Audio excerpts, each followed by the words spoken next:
Je suis en train d'écouter sur France Culture, il est 13 h ce lundi 8 octobre 2018, un débat sur la technique et le transhumanisme.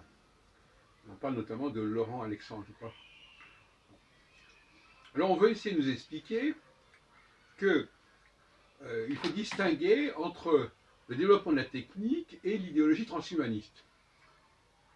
Et moi j'aurais tendance à dire que c'est une fausse distinction. On reprochera à ce moment-là de vouloir tout mettre dans le même sac, etc. Je pense que le transhumanisme commence avec toute utilisation de quelque outil que ce soit. Voilà, c'est ma conception. Donc on est dans une période transhumaniste depuis des millénaires. Alors ça peut prendre des proportions plus importantes aujourd'hui, parce qu'on a plus de moyens technologiques, biotechnologiques, certes, sans parler des neurosciences, mais globalement, croire que le transhumanisme, c'est pour plus tard, c'est un danger, c'est un projet, etc., c'est une façon de. C'est la politique de l'autruche. En réalité, nous sommes des politiques transhumanistes, et c'est pas parce que quelque chose dure depuis longtemps qu'il faut considérer que c'est bien. C'est comme si seules les choses qui sont à venir pourraient être corrigées et pourraient être dangereuses, et que ce qui est déjà là, ben c'est déjà là, alors on le prend comme c'est. Non. On peut avoir une critique du transhumanisme en disant que nous sommes dans une période transhumaniste depuis longtemps et qu'il faut en sortir. D'ailleurs, l'écologie, c'est un peu ça.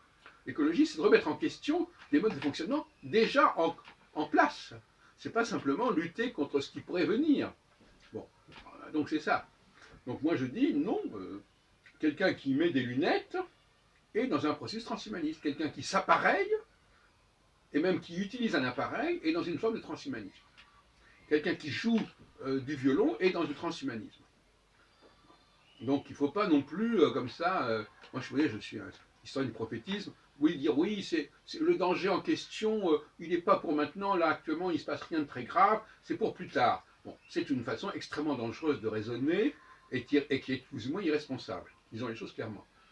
Alors, on dit, ah oui, mais c'est nécessaire, n'est-ce pas, d'avoir des lunettes, c'est nécessaire d'avoir une voiture, c'est nécessaire d'avoir un piano, c'est nécessaire ceci ou cela. Non, c'est pas nécessaire. C'est pas absolument nécessaire. La révolution actuelle, par rapport à l'écologie, c'est justement de vous dire il y a des choses qui ne sont pas nécessaires, même si elles sont effectivement habituelles, coutumières. C'est pas une raison pour les valider, les entériner et les légitimer. Absolument pas. Donc, voilà. Et donc, il y a plusieurs formes de transhumanisme. Ceux qui disent que le transhumanisme c'est pour demain, ou ça pourrait y l'être, donc ça pourrait ne pas l'être. Et ceux qui disent c'est déjà là, il va falloir corriger le tir. C'est pas du tout la même chose. Alors, considérer que notre civilisation, notre humanité est transhumaniste depuis des millénaires, oui, c'est un fait. Maintenant, est-ce qu'elle l'a toujours été? Non, je ne pense pas. Je pense qu'à un moment donné, il y a une déviance, euh, comme par exemple le fait d'utiliser un instrument pour faire du son, comme si on n'avait pas suffisamment de moyens de le faire sans instrument, par la parole, par le sifflement, par les mouvements de la bouche, de la gorge, et puis les percussions qu'on peut faire sur son propre corps, etc., etc. Tout ça n'exige aucun élément extérieur.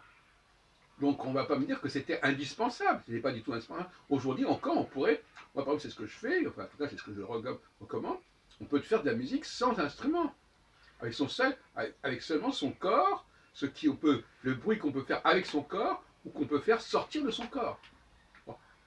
Voilà un exemple remarquable de cette situation. De même que jusqu'à preuve du contraire, on peut marcher, on n'est pas obligé d'utiliser des trottinettes à moteur, ou je ne sais pas quoi. Ce que font les enfants actuellement, on est dans une trame de transhumanisme. Ils apprennent tous à piloter des machines, dès le plus jeune âge en plus. C'est pas à l'époque où on apprenait le vélo à etc. Non, mais je veux dire, on voit des enfants de 3 4 ans qui accompagnent leurs parents, chacun ayant sa petite trottinette ou sa patinette que vous voudriez. Bon. Voilà, ça c'est un problème. Alors on va pas dire, il ne faut pas non plus se voiler la face. Hein, c'est comme ça. Bon, donc on est là et ça s'aggrave et on ne va pas dire ah mais c'est nécessaire, c'est un progrès. Tout à l'heure un monsieur là qui était sur France Culture, il disait oui bah écoutez oui bah, c'est normal, c'est un progrès, c'est normal, c'est naturel. c'est la technique, ça va de soi, ça continue. Alors il dit, ça c'est pas, mais il dit attention, ça c'est pas du transhumanisme, parce que le transhumanisme c'est le fait d'affirmer délibérément un certain nombre de choses. C'est pas de le subir, c'est de le vouloir. Tant que je ne veux pas les choses et que je les subis, ça va. Hein. Après tout, elles me sont imposées par la réalité, par la vie, ça va. Mais si je veux que les choses soient comme ça, non, je suis désolé, la technologie, elle est là, le transhumanisme, il est là, qu'on le veuille ou qu'on ne le veuille pas, qu'on le subisse ou qu'on le souhaite, c'est du transhumanisme.